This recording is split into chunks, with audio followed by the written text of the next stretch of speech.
Welcome to the story of Walt Disney. The man behind the magic. Imagine a place full of magic. Imagine castles in the sky. Imagine mice that talk and ducks that fly. Millions of people know this world. It is called Disney. But do you know the man who built it? His name was Walt Disney. Most people see the happy movies. They see the big theme parks. They see the success. But they do not see the pain. They do not see the cold nights. They do not see the empty pockets. This story is not just about cartoons. It is about a human being. It is about hope. It is about fear. It is about never giving up. As you listen to this story, notice the words. Listen to the sounds of the sentences. This story helps you improve your listening skills. But more than that, it helps your heart. You will hear about failure. You will hear about courage. You might feel sad sometimes. You might feel happy later. That is okay. Feelings are part of learning English. Feelings are part of life. Picture this moment. It is the year 1966. Walt Disney is sick. He is in a hospital bed. He's thinking about a new city he wants to build. He is dying, but his mind is still working. He is still dreaming. This was his life. He dreamed until the very end. Now, let us go back. Let us go back to the beginning. Let us go to a time before the magic. Let us go to a time of hard work and cold winters. This is the true story of Walt Disney. Chapter 1. The Boy Who Drew on Napkins. It was December 5th, 1901. The place was Chicago, Illinois. The weather was cold. The wind blew through the streets. A baby was born. His name was Walter Elias Disney. People called him Walt. Walt was not the oldest child. He was not the youngest. He was one of 5 children. His father was named Elias. His mother was named Flora. Life was not easy for them. Money was tight. Food was simple. The family moved often. They looked for a better life. When Walt was 4 years old, the family moved again. They went to Marceline, Missouri. This place was very important. It was a farm. There were many animals. There were horses and cows and pigs. There was a big red barn. For Walt, this barn was a magic place. Imagine a little boy sitting in the hay. The sun is warm. The air smells like grass. Walt is not playing with toys. He is watching the animals. He watches how they move. He watches how they look. He picks up a piece of paper. He picks up a pencil. He starts to draw. He drew the animals around him. Horses, cows, chickens, and small mice in the barn. The mice lived in the barn. They were not scary to Walt. They were friends. He gave them names. He talked to them. This was the start of his imagination. But life on the farm was hard work. His father was a strict man. Elias Disney wanted his sons to work. He did not like drawing. He thought art was a waste of time. He wanted Walt to deliver newspapers. Every morning, Walt woke up early. The sun was not up yet. The air was very cold. He put on his coat. He put on his hat. He walked through the snow. He delivered papers to many houses. His hands were frozen. His face was pale from the cold, but he did not complain. He had a secret. He loved to draw. When he came home, he was tired. His father was sleeping. Walt took out his pencil. He drew on anything he could find. He drew on old napkins. He drew on the back of envelopes. He drew in the dark. One day, a neighbor saw his drawings. The neighbor was a doctor. His name was Dr. Sherwood. He saw the pictures of the animals. He was surprised. He said, "You have a gift, Walt." He paid Walt to draw pictures of his horse. This was Walt's first money for art. It was only a few coins, but it felt like $1 million. It showed him something important. People liked his work. People wanted to see his pictures. This gave him hope. But his father still said no. His father said, "Get a real job." Walt listened to his father. He wanted to be a good son, but inside, his dream was growing. It was like a small seed in the ground. The winter was cold. The snow was deep. but the seed was alive. It was waiting for the sun. As you listen, think about your own childhood. Did you have a dream? Did someone tell you no? Remember this feeling. Walt felt it too. He was just a boy, but he had a vision. He saw pictures in his head. He wanted to share them with the world. The family moved again. They went to Kansas City. Walt was a teenager now. He went to high school. He took art classes at night. He was very tired. He worked during the day. He studied at night. He slept very little. He looked at the newspapers. He saw cartoons. They were simple black and white pictures. They made people laugh. Walt wanted to do that. He wanted to make pictures move. He did not know how, but he wanted to try. He joined the Red Cross. It was during World War I. He was too young to fight, so he drove an ambulance. He went to France. He was only 17 years old. He drew pictures on the side of his ambulance. He drew cartoons for the soldiers. The soldiers laughed. They forgot about the war for a moment. Walt felt powerful. His art could change feelings. His art could bring joy. This was his purpose. He knew it now. When the war ended, he came home. He went to Kansas City. He looked for a job. He wanted to be an artist. He walked into many offices. He showed his portfolio. It was a book of his drawings. The managers looked at them. They said, "We are not hiring right now." They said, "We do not need artists." Walt walked out of the offices. His head was down. He felt shame. He felt fear. But he did not stop. He kept walking. He kept drawing. The boy from the farm was now a young man. The seed was still growing. It was pushing through the hard soil. Chapter 2. The Dark Room and the Lost Rabbit. Walt was 20 years old. He found a small job. He worked for an advertising company. He drew pictures for catalogs. It was boring work. He drew car parts. He drew tools. It was not magic. It was not fun. But he learned something. He learned discipline. He learned to finish work on time. He met a man named Oob Iwerks. Oob was very quiet. Oob was a brilliant artist. He could draw very fast. Walt and Oob became friends. They shared a dream. They wanted to start their own company. They wanted to make cartoons. They rented a small room. It was very cheap. It was also very cold. In the winter, the ink froze in the bottles. They had to warm the ink over a small lamp. They worked late into the night. The city was quiet outside. Inside, there was only the sound of pencils on paper. They made short films. They called them laughograms. They were funny. People in Kansas City liked them. Walt felt happy. He thought, "This is it. This is my success." He borrowed money. He expanded the business. He hired more people. He moved to a bigger office. He felt like a king. He was the boss. He was an artist. But money was a problem. Making films was expensive. It cost a lot to buy film.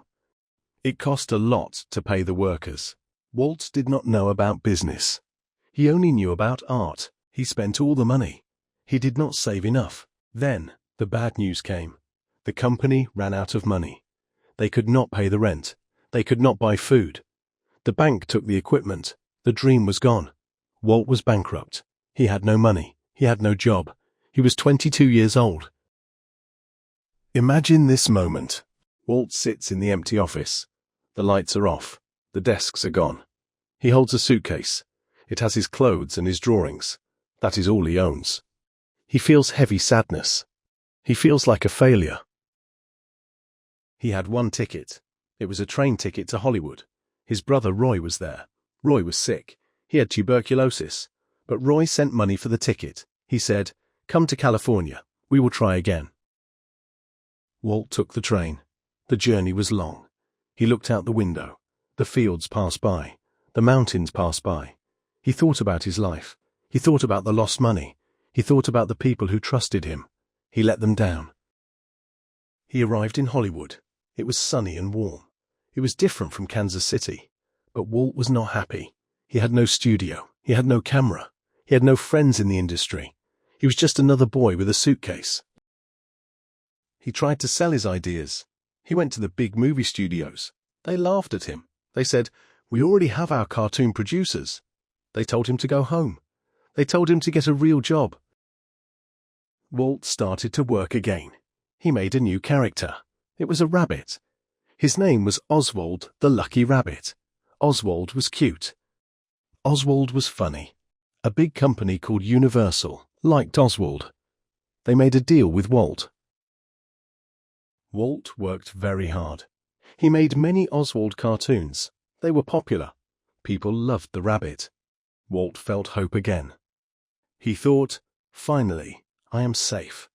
He planned for the future. He wanted to make more films. Then he went to New York. He went to New York to meet Charles Mintz, the distributor of the Oswald cartoons. Walt wanted to talk about money. He wanted to ask for more pay. The meeting was short. The boss was cold. The boss said, "You do not own Oswald." Walt was shocked. He said, "I created him. I drew him." The boss said, "We own the name. We own the character. You are just an employee." Then came the worst part. The boss told Walt's staff to stay. He said, "You all work for Universal now. Walt is leaving." They stole his dream. Walt walked out of the building. He was alone. He had nothing. No character, no team, no money. He had to go back to California. He was on the train again. This train ride was different. The first train ride was full of hope. This train ride was full of pain. He sat in the seat. He looked at his hands. He felt anger. He felt betrayal. He felt like crying. But he did not cry. He took out a notebook. He started to draw. He needed a new character. He needed something that belonged to him. He thought about the mice in the barn. He thought about the little friends from his childhood. He drew a mouse. He gave it big round ears. He gave it a friendly face. He called it Mortimer. His wife Lillian said, "No, that name is too sad. Call him Mickey." So, Mickey Mouse was born. It happened on a train. It happened during a tragedy. This is an important lesson. Sometimes your best ideas come from your worst moments. Do not forget this. As you listen, remember your hard times. They can create something beautiful.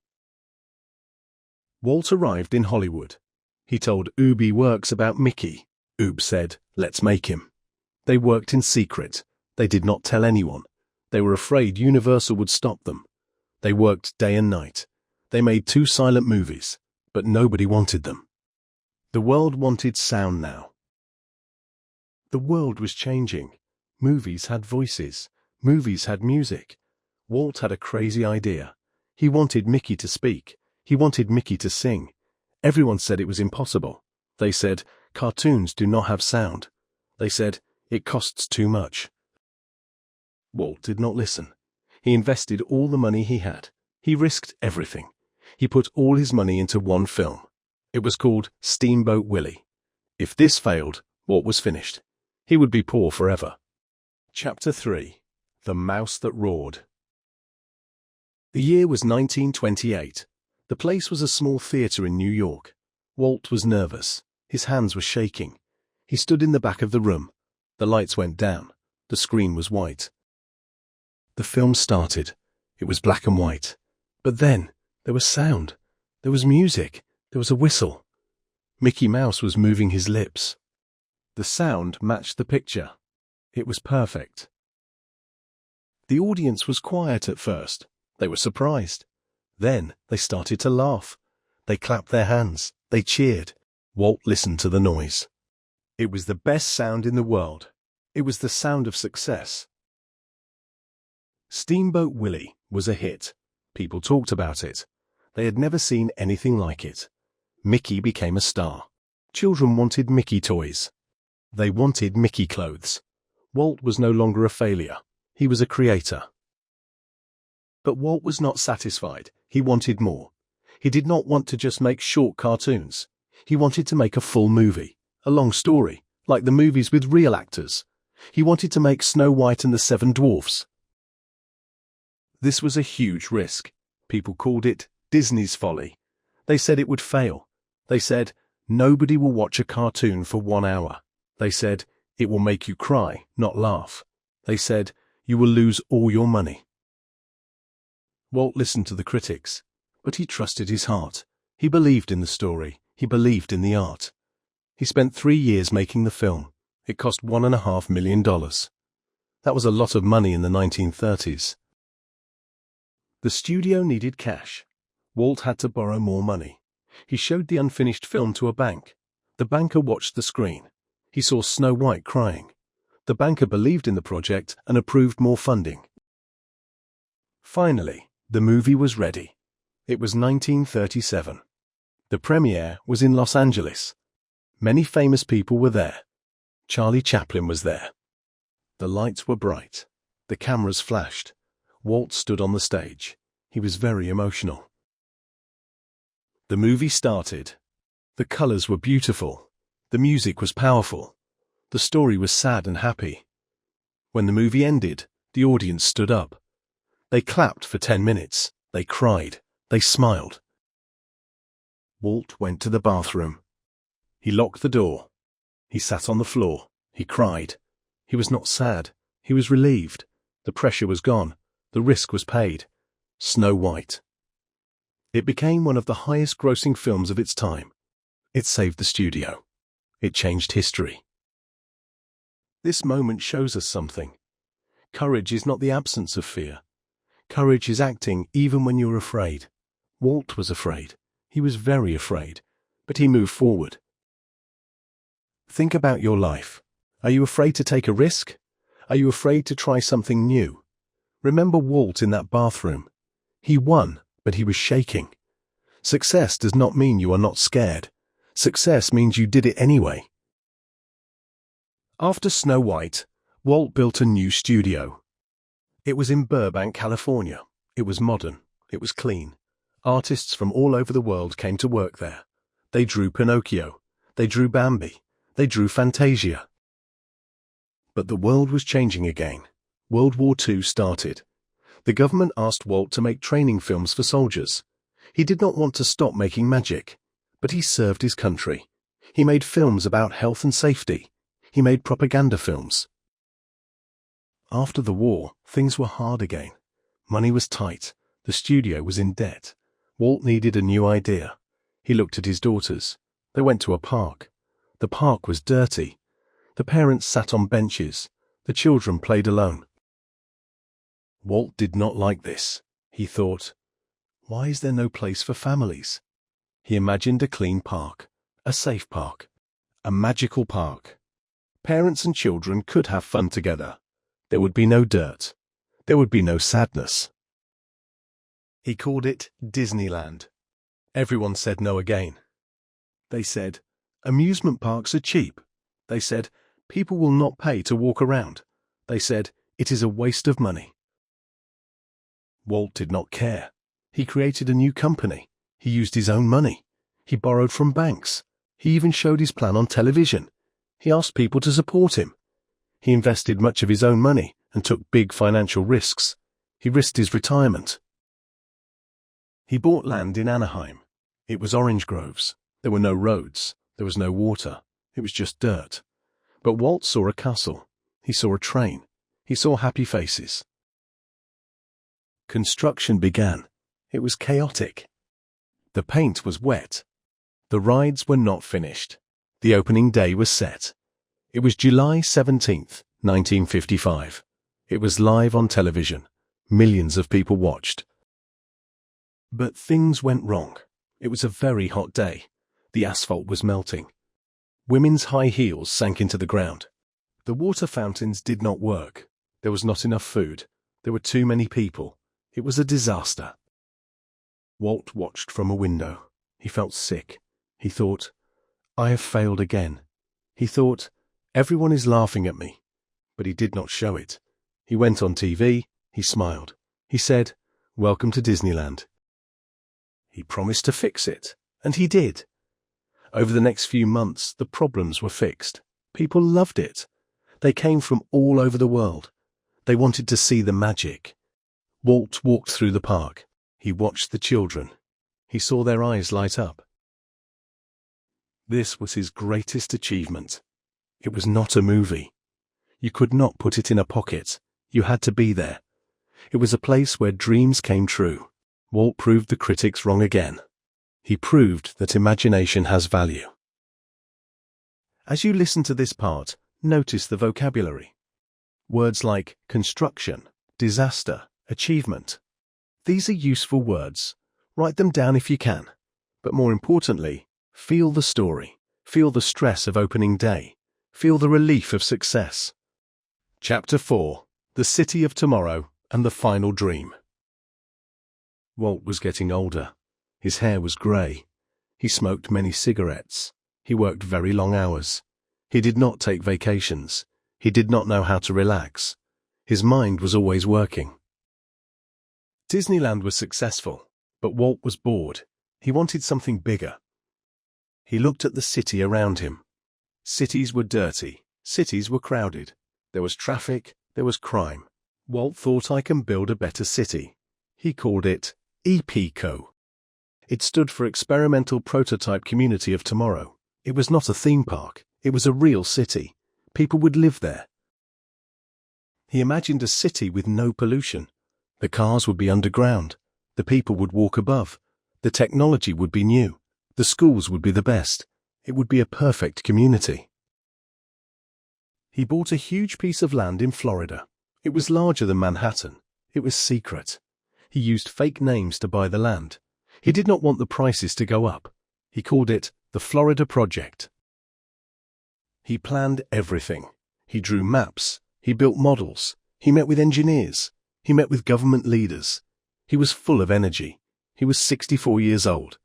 But he worked like a young man. He wanted to start construction soon. He wanted to see it built. He said, I will not retire. I will work until I die. He meant it. He loved his work more than anything. But his body was weak. He had smoked for 40 years. His lungs were damaged. He felt pain in his neck. He went to the doctor. The doctor found a spot on his lung.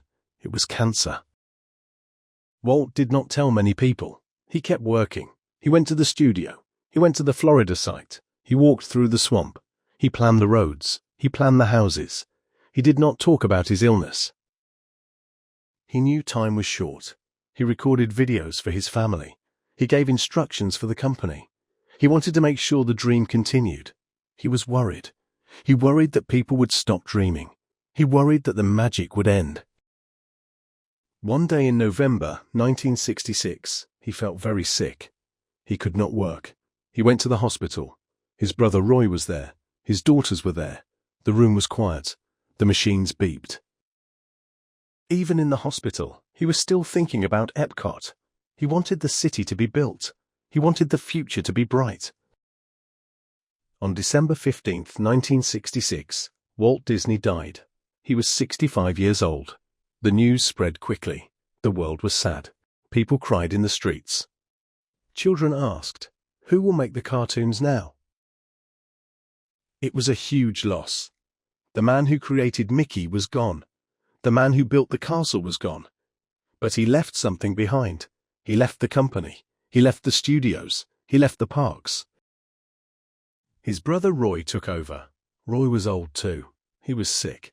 But he loved Walt. He said, I will not rest until Walt's dream is done.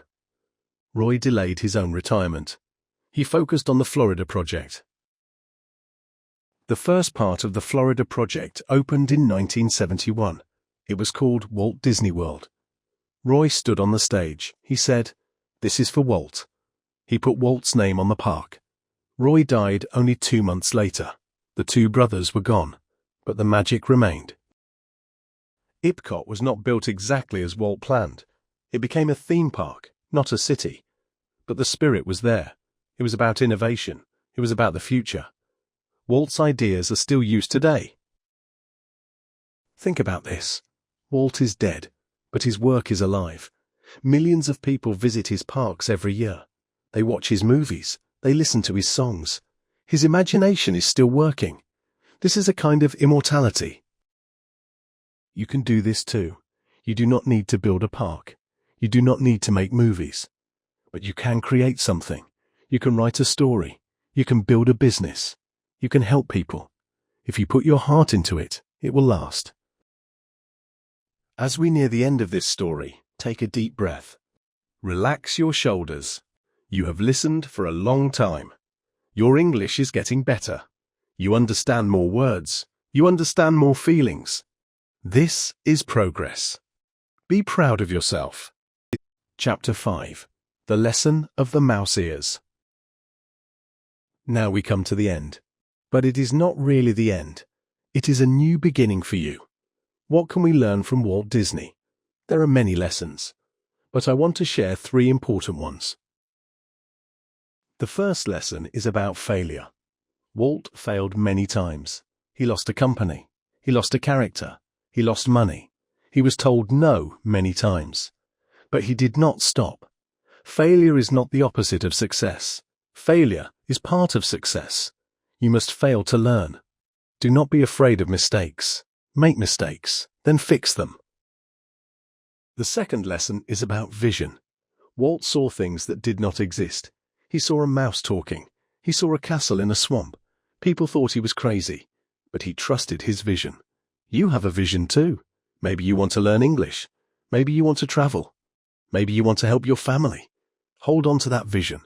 Do not let others break it. The third lesson is about joy. Walt wanted to make people happy. He did not do it just for money. He did it for the families. When you work, think about who you help. When you study, think about why you do it. If you bring joy to others, you will find joy yourself. Life is not easy. You will have cold winters like Walt. You will have empty pockets. You will have people who doubt you. That is normal. That is human. But you have a choice. You can give up, or you can draw on the napkin. You can take the next step. Imagine Walt watching you today. He is smiling. He sees you learning English. He sees you trying hard. He knows it is difficult. He wants you to keep going. He wants you to believe in your magic. Your life is a story. You are the writer. You are the director. You are the main character. What kind of story do you want to tell? Do you want a story of fear, or do you want a story of courage? The pencil is in your hand. Draw the next line. Remember the train ride. Remember the cold office. Remember the hospital bed.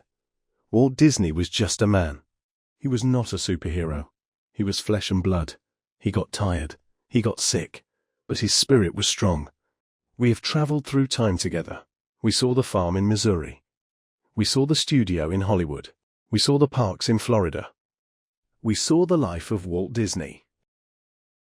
I hope this story touched your heart. I hope it gave you energy. I hope you feel ready to face your own challenges. English is a tool. It is a key. It can open doors for you, just like Walt's pencil opened doors for him. Keep practicing. Listen to more stories. Speak even when you are afraid. Make mistakes. Laugh at yourself. Be kind to yourself. Learning is a marathon, not a sprint. Go at your own pace. If you enjoyed this story, like, share and subscribe. It helps us make more videos. It helps other people learn English too. Tell your friends about this channel. Let us build a community of learners. Now I want to ask you something. Think about this question. It is important. What is one dream you will not give up on, no matter how hard it gets?